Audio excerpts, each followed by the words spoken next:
ये बच्चों कैसे हैं आप। होपफुली सारे ठीक होंगे। और नेक्स्ट टॉपिक जो हमने स्टडी करना है उसका नाम है डैम्पिंग। तो डैम्पिंग को हम ऐसे डिफाइन करेंगे कि ऐसा प्रोसेस जिसमें हमारे पास एम्पलीट्यूड ऑफ वाइब्रेशन डिक्रीज हो जाए उसको डैम्पिंग कहेंगे।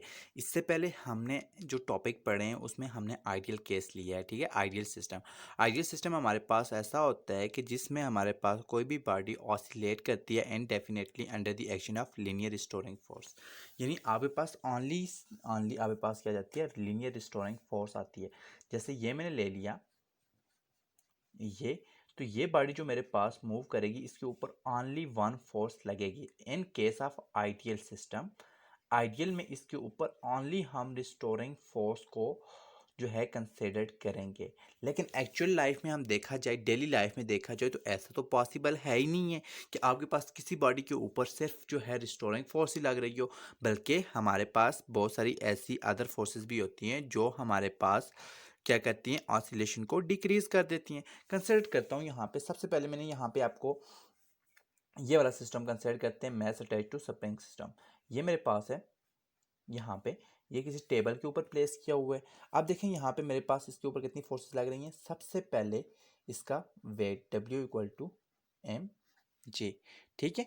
दूसरी चीज, अब वेट डाउनवर्ड लग रहा है ना, तो इसका रिएक्शन फोर्स होगी ना जो नॉर्मल फोर्स है, और नॉर्मल फोर्स कहाँ पे लगेगी, हाफ वाट डायरेक्शन में। दो चीजें। तीसरी चीज, जब ये इस टेबल के ऊपर मूव करेगा तो क्या चीज इसके ऊपर लगेगी बच्चों, फ्रैक्शन। तो फ्रैक्शन की वजह से तीन फोर्सेस इसके ऊपर लग रही हैं। अब फॉर एग्जांपल मैं कंसिडर करता हूँ कि मेरे पास यहाँ पे मैं थोड़ा सा बना रहा हूँ, समझना है इस चीज़ को। ये है, ये मेरे पास था कोई।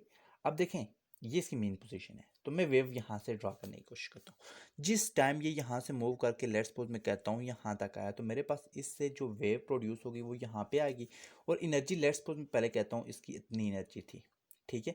अब इसकी एनर्जी में क्या आ जाएगी, थोड़ी सी कमी आ जाएगी। यहाँ पे एनर्जी आ गई, लेट्स सपोज मैं कहता हूँ इसकी एनर्जी यहाँ पे आ गई, ठीक। तो थोड़ी सी एनर्जी में क्या हो गई, कमी आ गई।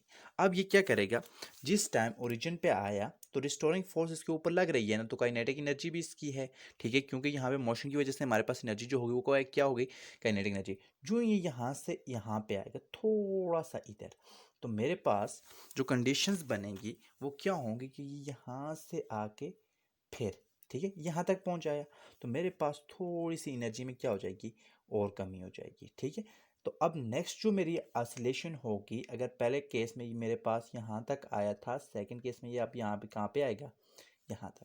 तो कुछ ऐसे आ जाएगा, फिर ऐसे करते करते ऐसे करते करते इस तरह से इसकी एनर्जी क्या होती जाएगी, डिक्रीज होती जाएगी। तो मैंने आपके पास ये कौन सा केस स्टडी किया है, सिंपल आपके पास, sorry, mass attach to spring system.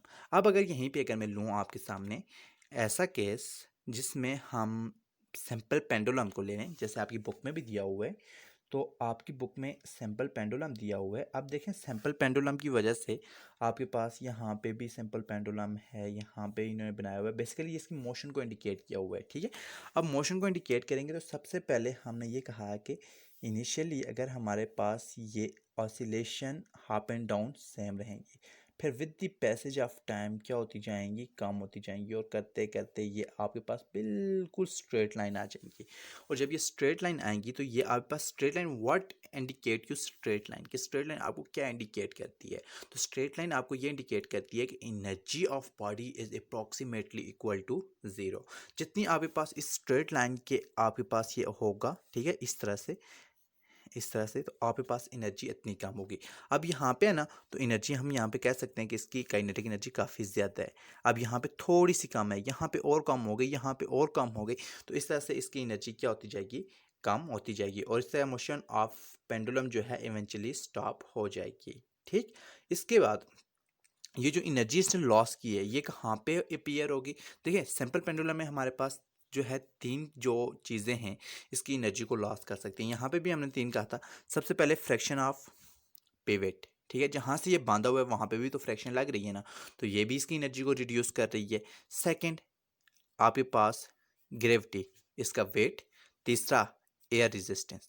तो तीन चीज़ें यहाँ पे आपके पास क्या कर रही हैं, इसके एम्पलीट्यूड को कम कर रही हैं। तो बेसिकली यहाँ पे आपके पास तीन चीज़ें एक्ट करेंगी in case of sample pendulum, in case of mass attached to spring system. तीन चीज़ें आपके पास एनर्जी को डिक्रीज कर देंगी और इस वजह से आपके पास जो इफेक्ट होगा जिसमें आपके पास एम्पलीट्यूड रिड्यूस हो जाएगा, इस प्रोसेस को आप ये कहेंगे डैम्पिंग कहेंगे।